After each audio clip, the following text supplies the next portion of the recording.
আসসালামু আলাইকুম, আশা করি সবাই ভালো আছেন। আজকে আপনাদের সামনে নিয়ে হাজির হয়েছি অ্যাডি স্মার্ট গ্রাফিক্সের পক্ষ থেকে।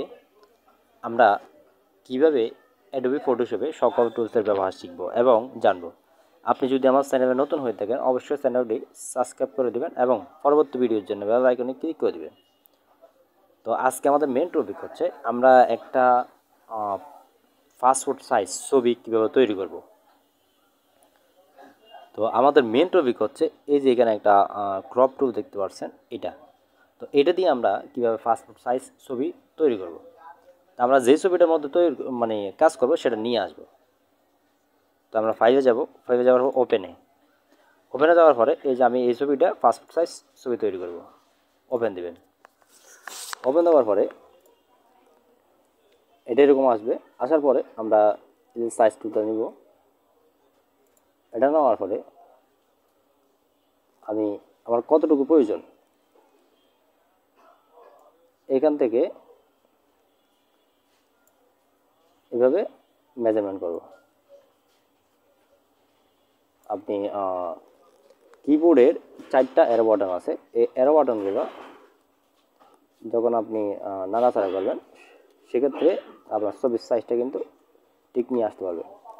তো পাসপোর্ট সাইজের ছবি সাইজ হচ্ছে 1.5 1.9 অথবা 2। তো এইভাবে এন্টার দিবেন। এন্টার দেওয়ার পরে আপনি সাইজটা কোথায় দিবেন।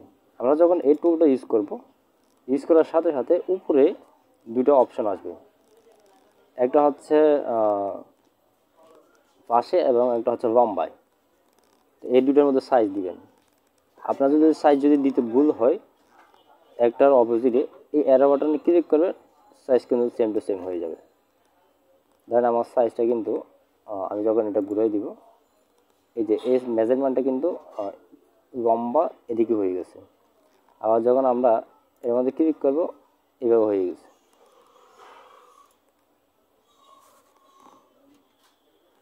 তো এটাকে আমরা বড় করব। বড় করার পরে এটার ব্যাকগ্রাউন্ডটা কীভাবে চেঞ্জ করব।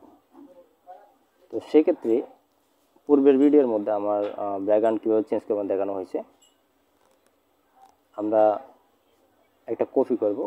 এই যে লেয়ার, আমাদের ফটোশপের মধ্যে সবচাইতে গুরুত্বপূর্ণ হচ্ছে এই লেয়ার অপশন। এটা হচ্ছে আমরা নতুন লেয়ার একটা ক্লিক করব। তো এটার মধ্যে এটা হাইড করে রাখবো। এটার মধ্যে আমরা কাজ করব। ব্যাকগ্রাউন্ডটা চেঞ্জ করে দিব। আপনি এই যে এখানে একটা অপশন আছে লেসো টুল, এই টুলটা নেবেন। এইভাবে মাউস ড্র্যাগ করবেন। ড্র্যাগ করার পর উপরে একটা অপশন আসছে, ক্লিক করার পরে দেখবেন যে আরেকটা অপশন আসবে, সিলেক্ট সাবজেক্ট। এর মধ্যে একটা ক্লিক করবেন। এরকম একটা চার্ট আসবে, ওকে দেবেন।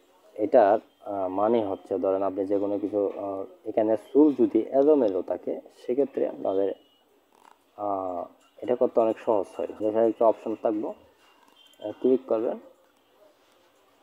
ওকে দেবেন। ওকে দেওয়ার পরে মাস্কে ক্লিক করবে, অথবা অটো আপনার ব্যাকগ্রাউন্ড চেঞ্জ হয়ে যায়। তো এখানে আমরা এই যে এখানে একটা অপশন আছে অ্যাডজাস্ট ম্যানেজ লেয়ার, এখানে যাবেন। যাওয়ার পরে সলিড কালার, আমাদের কালার কোনটা এটা দিবেন। দেওয়ার পরে এটা এভাবে নিচে ধরে দিয়ে দেবেন। দেখতেছেন আপনার এখানে চেঞ্জ হয়ে গেছে। তো ক্রপ টুল দিয়ে এটা হালকা ছোটো করে দিতে হবে। ডাবল ক্লিক করবেন, হয়ে গেছে। তো এটার মাথাটা কিন্তু একটু বাঁকা আছে। তো সেক্ষেত্রে আমরা এটা কীভাবে সোজা করব। তো সেক্ষেত্রে আমাদের এডিটে যেতে হবে। এডিটে যাওয়ার পরে প্রুফেট ওয়ার্ক, এটা আমাদের ক্লিক করব। ক্লিক করার পরে এটা এরকম আপনার একটা অপশন আসবে। অপশন আসার পরে এই যে মাথায় একটা ধরবো, আর এই যে ঘাড়ের মধ্যে একটা ধরবো, এখানে একটা ধরবেন, সরি এখানে একটা ধরবেন। ধরার পরে এটাকে একটু এই জায়গায় সোজা করে দিবেন, এন্টার দিবেন। এনাফ। তা আপনি যদি আমার চ্যানেলে নতুন হয়ে থাকেন অবশ্যই চ্যানেলটি সাবস্ক্রাইব করে দেবেন এবং পরবর্তী ভিডিওর জন্য বেল আইকনে ক্লিক করে দেবেন। আপনি যদি না বুঝে থাকেন অবশ্যই আমাদের